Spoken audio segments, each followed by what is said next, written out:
జిల్లా ప్రజలకు చేరి వచ్చిన ప్రతి అన్నకు, ప్రతి తమ్ముడికి, ప్రతి అయ్యకు, ప్రతి అమ్మకు, ప్రతి చెల్లికి, ప్రతి అక్కకు మీ రాజశేఖర రెడ్డి బిడ్డ మీ షర్మిల శిరస్సు వంచి చేతులు జోడించి మనస్ఫూర్తిగా నమస్కరించుకుంటోంది.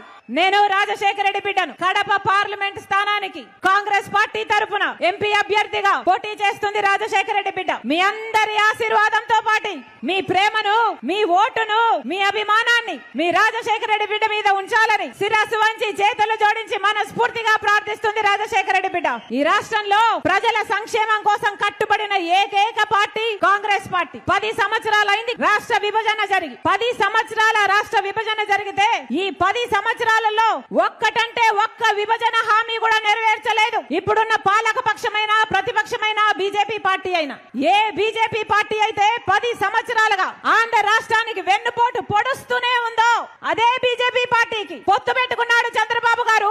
అదే బీజేపీ పార్టీతో తొత్తయ్యాడు జగన్మోహన్ రెడ్డి గారు. వాస్తవం కాదా? ప్రత్యేక హోదా వచ్చిందా? పోలవరం ప్రాజెక్ట్ వచ్చిందా? రాజధాని వచ్చిందా? కడప స్టీల్ ఫ్యాక్టరీ వచ్చిందా?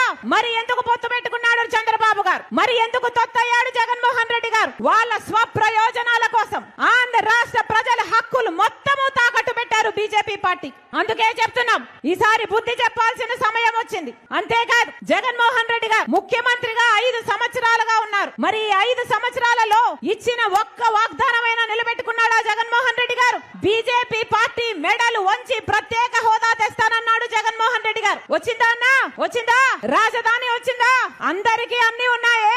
హైదరాబాద్ ఉంది, చెన్నై ఉంది, బెంగళూరు ఉంది. మనకేముందన్నా? మనకేముంది? చేతిలో చిప్ ఉంది, నెత్తి మీద కుచ్చు టోపీ ఉంది. ఉందా రాజధాని? చంద్రబాబు గారేమో సింగపూర్ చేస్తానన్నాడు, జగన్మోహన్ రెడ్డి గారేమో 3 రాజధానీలు అన్నారు. తీరా చూస్తే మనకేముంది?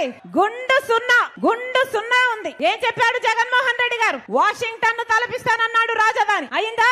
ఎన్ని మాటలు చెప్పాడు జగన్మోహన్ రెడ్డి గారు? రైతుల కోసం 3000 కోట్లతో ధర స్థిరీకరణ నిధి ఏర్పాటు చేసి ప్రతి సంవత్సరము పక్కన పెడతానన్నాడు జగన్మోహన్ రెడ్డి గారు. అయిందా? 4000 కోట్లతో పంట నష్టపోతే పంట నష్టపరిహారానికి ప్రతి సంవత్సరము పక్కన పెడతానన్నాడు జగన్మోహన్ రెడ్డి గారు. పెట్టాడా? సంక్రాంతి వచ్చినప్పుడల్లా జాబ్ క్యాలెండర్ వస్తుందన్నాడు జగన్మోహన్ రెడ్డి గారు. వచ్చిందా? పూర్తి మద్యపాన నిషేధం చేస్తానన్నాడు జగన్మోహన్ రెడ్డి గారు. చేశాడా?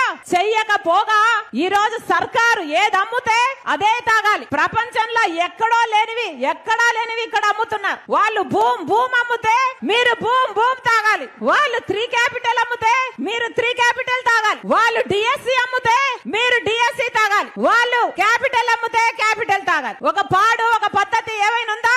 మొత్తం ఎక్కడ చూసినా mafia, land mafia, sand mafia, liquor mafia అన్ని సరిపోవు అన్నట్టు హత్య చేసిన వాళ్ళను పక్కన పెట్టుకుని తిరుగుతున్నాడు జగన్మోహన్ రెడ్డి గారు. సొంత చిన్నానను గొడ్డలితో 7 సార్లు హత్య చేసి నరికి చంపించారు అని సిబిఐ ఆరోపిస్తున్న అవినాష్ రెడ్డి గారిని 5 సంవత్సరాలు కాపాడమే కాకుండా మళ్ళీ అదే అవినాష్ రెడ్డి గారికి టికెట్ ఇచ్చాడు జగన్మోహన్ రెడ్డి గారు. న్యాయమేనా? వివేకానంద రెడ్డి గారు కడప జిల్లా నాయకుడు, రాజశేఖర రెడ్డి గారి తమ్ముడు. అలాంటిది అంత పెద్ద మనిషిని చంపితే ఈ రోజు వరకు న్యాయం జరగలేదు. అందుకే రాజశేఖర రెడ్డి బిడ్డ జగన్మోహన్ రెడ్డి గారికి ఎదురు నిలబడింది. ఇదే జగన్మోహన్ రెడ్డి గారు చెప్పిన ప్రతి మాట నమ్మింది రాజశేఖర రెడ్డి బిడ్డ. ఇదే జగన్మోహన్ రెడ్డి గారి కోసం 3200 కిలోమీటర్లు పాదయాత్ర చేసింది రాజశేఖర రెడ్డి బిడ్డ. కానీ ఇదే రాజశేఖర రెడ్డి బిడ్డ ఈ రోజు ఎదురు నిలబడింది.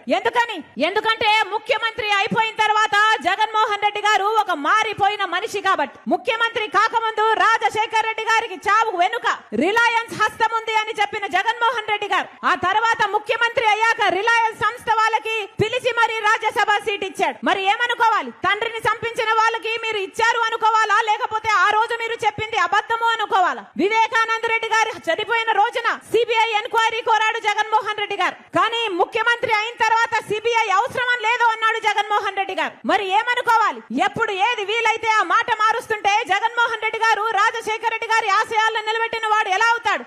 పదే జగన్మోహన్ రెడ్డి గారు చెప్తున్న మాట, కాంగ్రెస్ పార్టీ రాజశేఖర రెడ్డి గారి పేరును సిబిఐ ఎంక్వైరీలో చార్జ్ షీట్ లో చేర్చింది అని మళ్ళీ చెప్తున్నాం. జగన్మోహన్ రెడ్డి గారు రాజశేఖర రెడ్డి గారి పేరును సిబిఐ చార్జ్ షీట్ లో చేర్చింది కాంగ్రెస్ పార్టీ కాదు, స్వయానా జగన్మోహన్ రెడ్డి గారు. ఇదే జగన్మోహన్ రెడ్డి గారు పొనుగోలు సుధాకర్ ద్వారా రాజశేఖర రెడ్డి గారి పేరుని చార్జ్ షీట్ లో చేయించాలి అని 3 కోట్లకు వెళ్లారు. ఎందుకంటే రాజశేఖర రెడ్డి గారి పేరు లేకపోతే జగన్మోహన్ రెడ్డి గారు ఈ కేసులో నుంచి బయటపడడం అసాధ్యం కాబట్టి అదే పొనుగోలు సుధాకర్ రెడ్డికి ముఖ్యమంత్రి అయిన 6 రోజుల్లోనే జగన్మోహన్ రెడ్డి గారు ఏఏజీ పదవిని కూడా ఇచ్చారు. ఎందుకు అని అడుగుతున్నాం. కన్న తండ్రి పేరుని సిబిఐ ఛార్జ్ షీట్ లో చేర్పించిన వాడికి మీరు ఏఏజీ పదవిని ఇచ్చారు అంటే దానికి అర్థము మీ మాట మేరకే ఆయన సిబిఐ ఛార్జ్ షీట్ లో రాజశేఖర రెడ్డి గారి పేరు ఉండాలి అని కోర్టుకు వెళ్ళాడు అని మీరే ఒప్పుకున్నట్టు కాదా అని అడుగుతున్నాం.